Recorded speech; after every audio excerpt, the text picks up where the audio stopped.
काम करने में वक्त लग जाता है। अरे थकती है वो अलग, तो मैंने सोचा बहाने से ही थोड़ा कम काम करवाऊं। ससुर मुस्कुरा रहे होते हैं। ये तो अच्छा है, बहू को समझना जरूरी है। वक्त बीत रहा था। घर में सब खुश थे कि एक दिन, माँ जी आप शाम को थोड़ा टहलने निकला करें, घर पर रह रहकर हड्डियां जाम होती है, पापा को भी ले जाया करिए, मैं वक्त पर तो आ जाती हूँ। बहू ठीक 5 बजे ऑफिस से घर आ जाती है। फिर चाय नाश्ता बनाकर सास ससुर के साथ बैठती, उन लोगों को सारा दिन का हाल बताती। रात को पति घर आता है। क्या बात है बेटा, ऑफिस से आकर कभी हम लोगों के साथ भी बैठा कर। अरे माँ, दिन रात काम करके मन ही नहीं करता। अगले दिन की फिर तैयारी होती है, आप और पापा ही कमरे में आ जाओ। इससे अच्छी तो बहू है, कितना भी थकी रहे, घर आकर हम लोगों के लिए चाय नाश्ता बनाना, फिर बातें करना। बहू ना होती तो हम बुढ़ा बुढ़िया तो बैठे ही रह जाते। सास और ससुर अब बहू के कहने पर शाम की सैर पर निकलने लगते हैं। सास की कई सहेलियां बनती है तो ससुर को भी कुछ बुजुर्ग लोगों का ग्रुप मिल जाता है। कैसा रहा सहेलियों के साथ शाम का वक्त? हम लोगों ने तो भाई खूब योगा किया। अरे हम लोगों को गप्पों से फुर्सत ही नहीं होती। वैसे मिसेस मल्होत्रा आज बहू के बारे में कुछ बोल रही थी।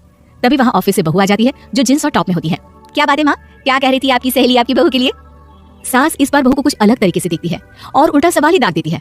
क्या कह रही थी वो हटा, ये बता, तेरे ऑफिस में तो मर्द भी काम करते होंगे ना? बहू जो अब तक मजाक कर रही थी वो सीरियस हो जाती है। मर्द होंगे नहीं माँ जी, मर्द ही ज्यादा है, हम 5 ही लड़कियां हैं ऑफिस में। अरे तो अच्छा लगता है क्या ऐसे कपड़े पहनती हो? कल से तुम ना साड़ी पहनकर ऑफिस जाना, और हाँ शाम का नाश्ता थोड़ा जल्दी बनाया करो। नाश्ता बनाकर बाद में ही ऑफिस के कपड़े चेंज करने जाना। बहू को समझ में नहीं आता कि सास को हो क्या गया है, लेकिन वो कुछ नहीं कहती, सीधे किचन में जाकर चाय नाश्ता बनाती है और सास ससुर को दे देती है। अगले रोज बहू ऑफिस के लिए तैयार होती है तो खूब सुंदर सी साड़ी पहनती है और ऑफिस के लिए निकलने से पहले सास और ससुर के पैर छूती है और निकल जाती है। क्या बात है, आज मेधा के ऑफिस में लग रहा है कोई फंक्शन है। अच्छा, पता नहीं, मुझे तो बताया नहीं, वैसे तो सारी बात करती रहती है। अरे देखा नहीं कैसे साड़ी पहनकर जा रही थी? अरे वो तो मैंने ही बोला है उसे। अरे अच्छा लगता है क्या रोज रोज ऐसे सूट या जींस में जाना? बहू हो, बहू बनकर रहो, और आप भी ना मेधा मत किया करिए, बहू बोला करिए, सर पर चढ़ जाएगी तो दिक्कत हो जाएगी। सास अब बहू को बहू जैसा रखने लगती है, हर बात पर रोका टोकी, हर बात पर ताने। क्या बात है, आजकल लेट आ रही है ऑफिस से? अरे चाय के लिए भी देर हो जाती है, हम लोग फिर पार्क में भी देर से पहुंचते हैं। सभी की बहुएं वक्त से चाय नाश्ता करा देती है अपने सास ससुर को, बस एक तू ही है जो उस वक्त ऑफिस से निकलती है। माँ जी वो एक रास्ता पुलिस वालों ने न जाने क्यों बंद कर रखा है, जिसके कारण ट्रैफिक ज्यादा हो जाता है। मैं कोशिश करूंगी कल वक्त से पहले निकल जाऊं।